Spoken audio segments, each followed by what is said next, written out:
Eesti kohanimede kaart on kirju nagu vanaema lapitekk. Siit leiab paiku, kus kunagi võib-olla murueide tütreid näha sai. Leiab paiku, mis viitavad sellele, et ka aiaäärne tänav õhkas Pariisi poole. Leiab nimesid, mis põlistavad loodust, inimesi ja tegusid.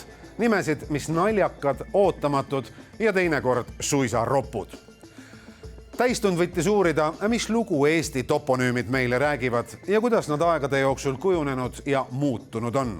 Ning et nagu Tallinna linn ei saa ka Eesti kunagi päriselt valmis, küsime sedagi, kuidas täieneb kohanimekaart täna.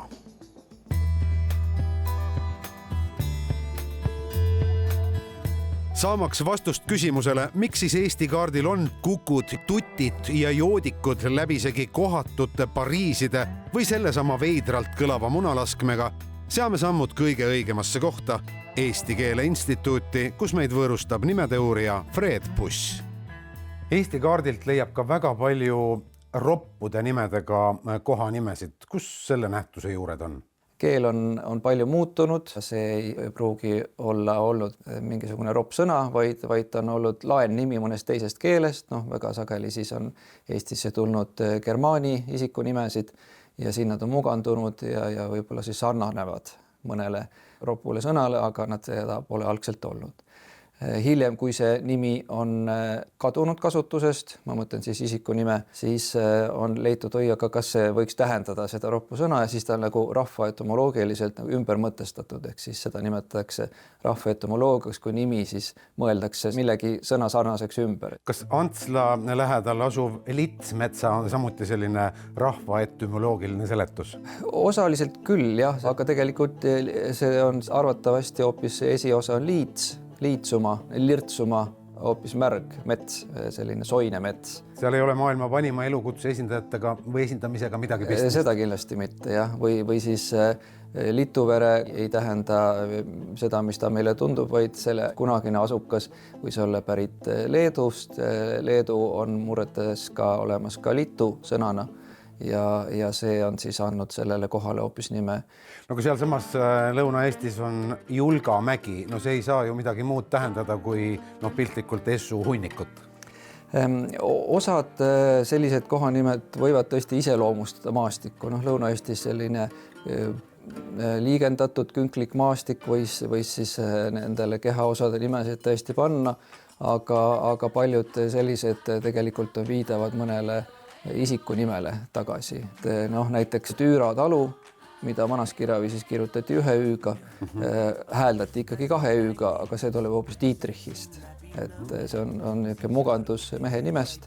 Meil on ka palju kohanimesid, kus sisaldub viin või vein. Kas see viitab meie esivanemate keskmisest suuremale alkoholi tarbimisele? Võib ja ei pruugi, eks need viinakööke ju, viina tegemist oli Eesti mõisedes 18. sajandi keskpaigast alates päris palju. Viinatöölisi oli palju viinavabrikutes ja need võisid need nimed levida muidugi ka mujale laiali Eestisse. Ta on pigem nagu tööstusega, ma arvan, seotud. Tahaks muidugi uskuda esivanemate mõõdukatesse elukommetesse. Kahtluse uss lööb aga nuiaga pähe, kui Eesti kaardilt näiteks Viinamardi avastan. Joodiku küla ei hakka mainimagi. Joodiku küla Lääne-Virumaal on tõesti üsna vana nimi, on juba 1716 on mainitud joodiku nimelist peremeest. Ja see viitab tõesti joodikule, nii et osad nimed tähendavad seda, millele nad paistavad. Või siis valeliku on ka seal samas tegelikult Simuna kihelkonnas on need mõlemad. See ei ole väga vana nimi, joodiku tõesti üle 300 aasta vanune, aga valeliku on võib-olla pigem niimoodi 120-30 aastat vana. Ja siin Eesti Keele Instituudis on olemas see kohanime kartoteek ja siit saabki vaadata ilusti, mida näiteks see valeliku nimi tähendab.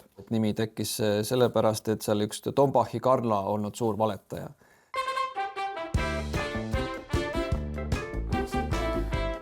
Maa- ja Ruumiameti kaardirakendus, nagu muidugi kohanime raamatki, pakub ajaloo huvilisele tegevust aegade lõpuni. Nii palju väärtuslikku ja rikkalikku materjali on seal. Kuigi teinekord võib sealt välja kaevata ka ootamatuid, et mitte öelda soovimatuid üllatusi, nagu läks minu puhul. Kas nüüd just maailm kokku varises, aga selgub, et minu meelest kauneima nimega küla Lääne-Harjumaal asuv muusika ei olegi noodi joonestikule kirjutatud. Ja väga ilusa nimega küla, võib-olla isegi üks Eesti ilusamaid, aga see arvatavasti keeleteadlaste arvates ei tähenda muusikat, vaid selle aluseks on sõna muusik, muusikus, mis hoopis tähendas sellist erakut või isegi sellist mingit röövlit ja selle aluseks omakorda võib olla vene sõna mužik ehk lihtsalt mehike. Mis meelt on aga sellest kartoteegi raskusest saatuse hoobist muusikakandi tuntuim tütar, luuletaja Leelo Tungal? Kuigi seda nüüd väidetakse, et see on tulnud musikist ja Mats niisuguse matslik nimi.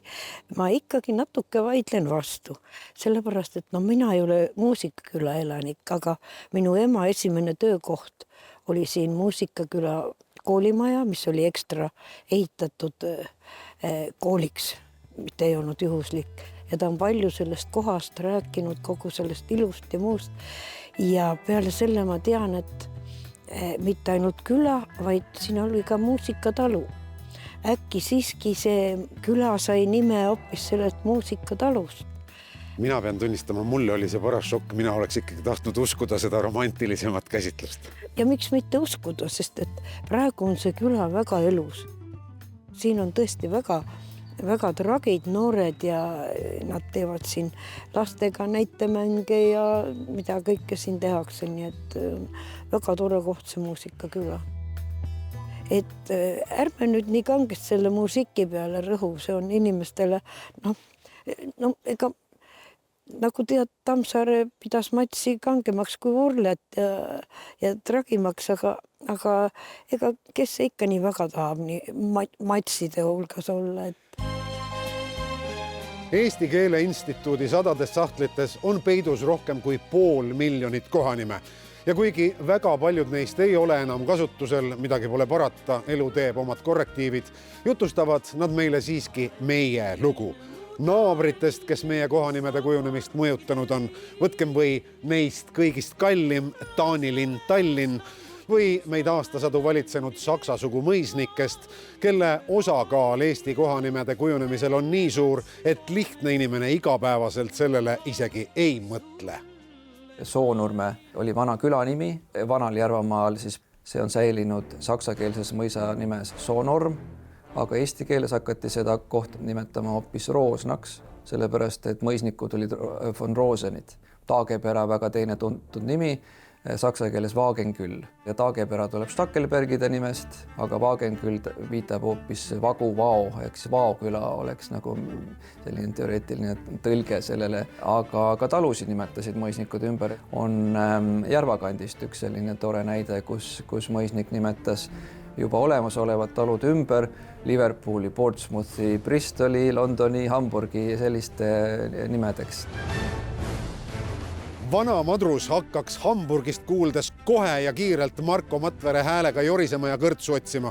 Mina lükkan selle lõbu veidi edasi, ennem teeme selgeks, kuidas täitub Eesti kohanimekaart täna. Siin minu selja taga pealinna külje alla rajatud tuttuues elurajoonis Uus Järveküla suurime, kui vabad on ja millest lähtuvad oma nime otsustes tänased mõisnikud, maaomanikud, kinnisvaraarendajad. Hästi palju me testisime seda mõtet, et kui sa ütled, kus sa elad, et siis mul oleks hästi mugav seda nagu öelda, et oleks kergesti hääldatav, kergesti näiteks ka Google'isse pandav, et sul ei ole mingeid täpitähti või topelttähti, et niisugused asjad mängivad ka rolli. Aga kuna meie oleme ikkagi sellist lihtsa nime ja häälduse ja loogika usku, et see peab olema mõnus ja mugav ja suupärane ja kergesti näiteks tipitav, kui sa tellid taksot endale järgi, et siis iga kord on mõnes mõttes nagu uus leiutamine. Kui nüüd vanast tuntud Eesti filmist mõtet laenata, siis mida üks ilus poisslapse nimi sisaldama peab?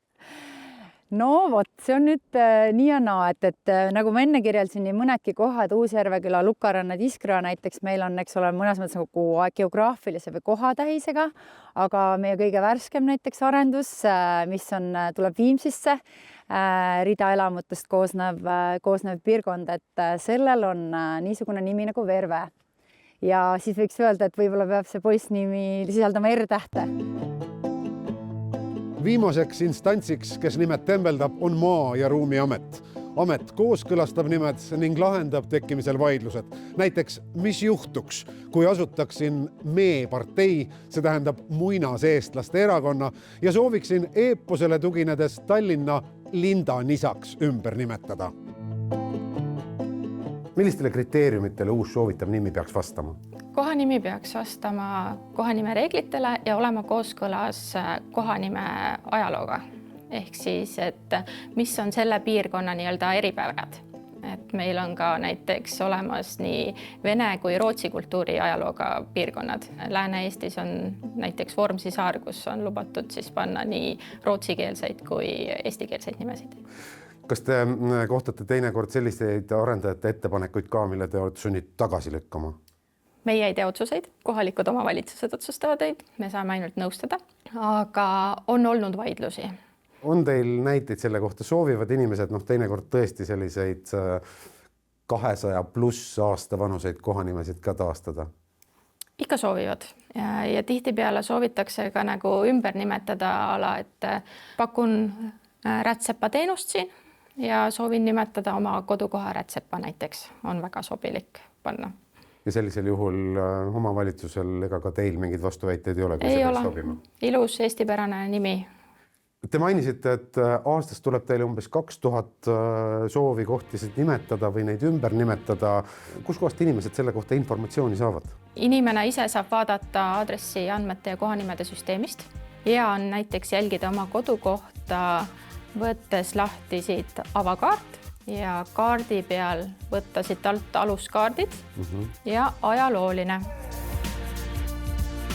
Loole lõppakordi panekuks läheme tagasi muusikasse ja provotseerime veidi Leelo Tungalt.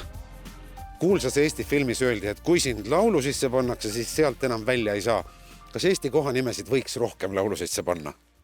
Võiks küll, Doris Kareval on üks väga tore luuletus ja Enno Käol on samamoodi vahvaid nimesid. Meil on ju nii palju ilusaid nimesid. Isegi Ralf Parvel oli omal ajal Ellamaa ja Kullamaa lugu. Või teine asi on see, et oma kodust luuletada, see ei ole ju ka paha, see on ka väga hea, sest et see nagu jääb selle koha märgiks. Iga talu kohta oli oma laul, aga siis oli seal, kes oli Viita Antse kõnnib õues, tühi viinapudel põues ja siis, kes seal oli vallapea jõululaubaks tappis teha ja no need on nii vahvad. Leelo, kas Eestis on mingi selline kohanimi ka, millest teie tahaksite luuletuse kirjutada või laulu sisse panna? Leidsin internetist kohanime, millest oleks kindlasti vahva laulu teha, see oli see Pükste keskkoht on mingi kohanimi. Pükste keskkoht? Jah, ma lugesin, ma ei ole ise seal käinud, aga guugeldades peab minema vaatama, kes tahaks elada Pükste keskkohas.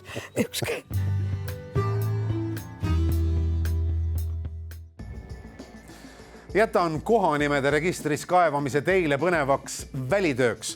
Avastamist on seal tõesti palju. Ehk leiate isegi Pükste keskkoha üles. Sest nagu tänasest loostki selgus, ei pruugi ju aastate pärast nime algne tähendus meie tähendusväljas sugugi samaks jääda. Kõik muutub, mis veel eile häbenema pani, võib juba homme ihaldusväärseks saada. Muutumisest, absoluutsest, pöördumatust, pea peale pööravast kõneleb ka meie järgmine lugu. Kas olete mõelnud, mis juhtub siis, kui läheb nagu Viimses reliikvias? Ma pole täna see, kes ma olin eile. Jätkab Britta-Maria Alas.